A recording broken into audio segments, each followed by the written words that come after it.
बात को कभी सरकार ने स्पष्टता से नहीं बताया कि सर्वे का जो रिजल्ट आएगा उसकी मान्यता क्या होगी। उसकी मान्यता तो कुछ है नहीं। तो जातियों की जनगणना होने मात्र से लोगों की जिंदगी तो सुधरेगी नहीं। पूरे बिहार की गणना हुई पड़ी है कि 13 करोड़ लोग, बिहार के जो लोग हैं वो देश के सबसे गरीब और पिछड़े हैं। मुसलमानों की जनगणना करी हुई है। दलितों के बाद बिहार में सबसे ज्यादा गरीबी और फटेहाली से मुसलमान भाई जूझ रहे हैं। क्या जातीय जनगणना सीएम नीतीश कुमार और डिप्टी सीएम तेजस्वी यादव का मास्टर प्लान है? क्या इसी के सहारे नीतीश लालू की जोड़ी आगामी लोकसभा चुनाव में बीजेपी को घेरने की रणनीति बना रही है?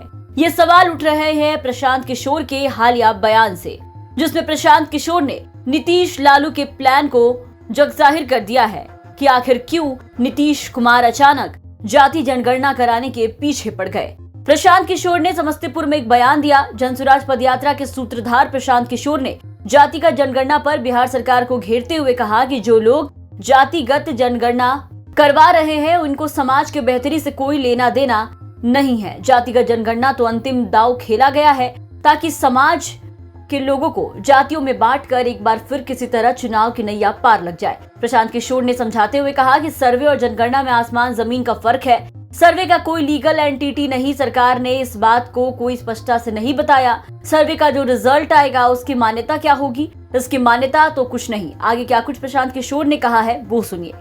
जो लोग जातिगत जनगणना करा रहे हैं इनको समाज के बेहतरी से लेना देना नहीं है।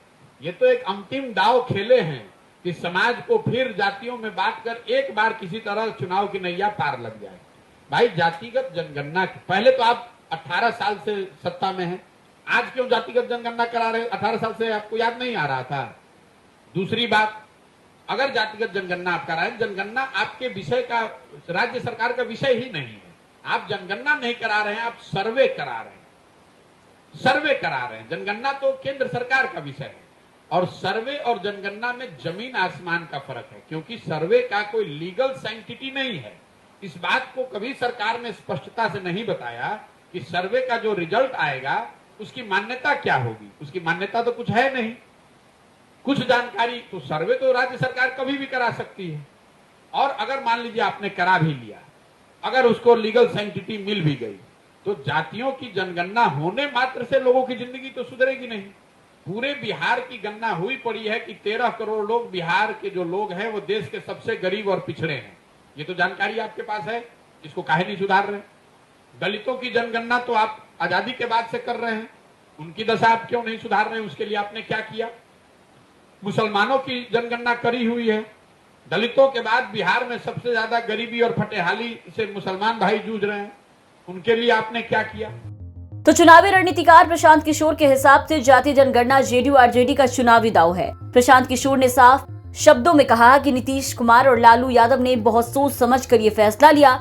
उन्होंने कहा है कि जो लोग भी जाति जनगणना करा रहे हैं उनकी यही कोशिश है कि समाज के लोगों को जातियों में बांटकर फिर किसी तरह चुनावी नैया पार लग जाए। कुल मिलाकर के पीके ने यही सवाल उठाया कि क्या बिहार सरकार जो कास्ट सर्वे करा रही है उसका कोई लीगल एंटिटी है? अगर उसे मान्यता मिल भी गई तो क्या सरकार के पास कोई प्लान है कि कैसे गरीब पिछड़े लोगों की स्थिति में सुधार किया जाएगा? कुल मिलाकर के पीके ने नीतीश लालू के मास्टर प्लान को लेकर के उन्हें घेर लिया है। ऐसे में देखना होगा कि पीके के इन सवालों पर नीतीश सरकार की तरफ से क्या जवाब आता है।